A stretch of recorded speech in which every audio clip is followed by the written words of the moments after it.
নলবাৰীত বিশ্ব হিন্দু পৰিষদ বজৰং দলৰ শ্ৰদ্ধাঞ্জলি অনুষ্ঠান। নলবাৰীৰ জনপ্ৰিয় কণ্ঠশিল্পী গীতিকাৰ সুৰকাৰ বিশিষ্ট সমাজকৰ্মী প্ৰজ্ঞা ফাউণ্ডেশ্যনৰ নলবাৰী কাৰ্যকৰ্তা দক্ষিণ নলবাৰী কলেজৰ অংশকালীন প্ৰবক্তা তথা বিশ্ব হিন্দু পৰিষদ বজৰং দলৰ এগৰাকী শুভাকাংক্ষী অমৰ কিৰণ আৰু অমৰনাথ ফুলে সেৱা দলৰ সভাপতি সদ্যপ্ৰয়াত বিষ্ণু সূত্ৰধৰৰ প্ৰতি আজি এক শ্ৰদ্ধাঞ্জলি অনুষ্ঠানৰ আয়োজন কৰে বিশ্ব হিন্দু পৰিষদৰ নলবাৰী জিলা সমিতিয়ে। আজি আমি এই নলবাৰীৰ থানা চকত আটাইখিনি মানুহ মিলিত হৈছোঁ। এতিয়া অনুষ্ঠান কৰিছোঁ শ্ৰদ্ধাঞ্জলি অনুষ্ঠান, আৰু এই অনুষ্ঠানটো হৈছে যোৱাকালি আমাৰ মাজৰ পৰা হেৰাই গৈছে নলবাৰীৰ এজন জনপ্ৰিয় কণ্ঠশিল্পী অমৰ কিৰণ, দীপন কলিতা আচল নাম, তেওঁ অমৰ কিৰণ নামে জনজাত। তেওঁ যোৱাকালি পৰলোকপ্ৰাপ্তি হৈছে।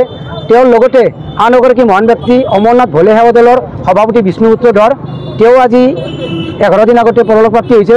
আৰু আমি আজি বিশ্ব হিন্দু পৰিষদ বজৰং দলে সেইবাবে এই দুই মহান আত্মাৰ স্বৰ্গত যেন বাস কৰে তাৰ বাবে আমি শ্ৰদ্ধাঞ্জলি অনুষ্ঠান আয়োজন কৰিছোঁ।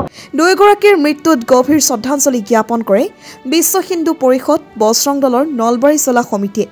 আজি নলবাৰী সদৰ থানাৰ সন্মুখৰ গোলপাৰ্কত আয়োজিত শ্ৰদ্ধাঞ্জলি কাৰ্যসূচীত উপস্থিত থাকে বিশ্ব হিন্দু পৰিষদ বজৰং দলৰ উত্তৰ প্ৰান্তৰ সহধৰ্ম প্ৰচাৰ প্ৰমুখ অনুপ দাস, বিশ্ব হিন্দু পৰিষদ নলবাৰী জিলাৰ সম্পাদক ভাস্কৰ ডেকা, সহ সম্পাদক বিজু দত্ত, উপসভাপতি মানস পাটগিৰি, বজৰং দলৰ সংযোজক নয়ন তালুকদাৰ, আন্তঃৰাষ্ট্ৰীয় খেলুৱৈ ধৰ্মেশ্বৰ হালৈ, মিলন কেন্দ্ৰ প্ৰমুখ মিলন তালুকদাৰ, অমৰনাথ ফুলে, সেৱা দলৰ সভাপতি গোকুল মহন্ত, উপসভাপতি অতুল বৰ্মন, মহাৰুদ্ৰ কাৱাৰীয়া সংঘৰ সম্পাদক ৰাজীৱ চৌধুৰী, যুৱনেতা দিগন্ত মিশ্ৰ, অনুপম ডেকা, জিনেন্দ্ৰ জৈনকে ধৰি প্ৰায় শতাধিক লোক উপস্থিত থাকি শ্ৰদ্ধাঞ্জলি জ্ঞাপন কৰে।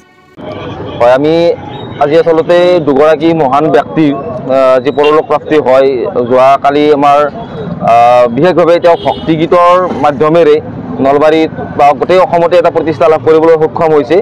আৰু তেখেত আমাৰ সকলোৰে শ্ৰদ্ধাৰ অমৰ কিৰণ। ইতিমধ্যে তেখেতৰ কথাটো কোৱা হৈছেই যে তেখেত ৰাষ্ট্ৰীয় স্বয়ংসেৱক সংঘৰ স্বয়ংসেৱক আছিল, বিশ্ব হিন্দু পৰিষদ বজৰং দল নলবাৰী জিলাৰ এগৰাকী অতি শুভাকাংক্ষী আছিল। বিভিন্ন সময়ত তেখেতে আমাক সাংগঠনিকভাৱে বহু ক্ষেত্ৰত সহায় সহযোগিতা কৰিছিল। বিশেষকৈ আমি কিবা এটা অনুষ্ঠান কৰিলে তেওঁ সাংস্কৃতিকভাৱে আমাক যথেষ্ট সহায় সহযোগিতা আগবঢ়াইছিল।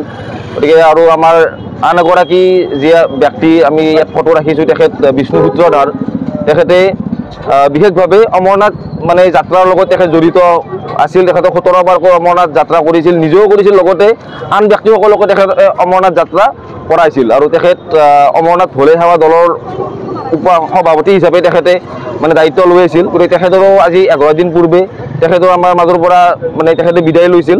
গতিকে এই দুগৰাকী মহান ব্যক্তিৰ পবিত্ৰ আত্মাৰ চিৰশান্তিৰ কাৰণে আমি বিশ্ব হিন্দু পৰিষদ বজৰং দল নলবাৰী জিলাৰ গোটেই কাৰ্যকৰ্তাসকলে লগ লাগি আমি আজি এই অনুষ্ঠানটো আয়োজন কৰিছিলোঁ।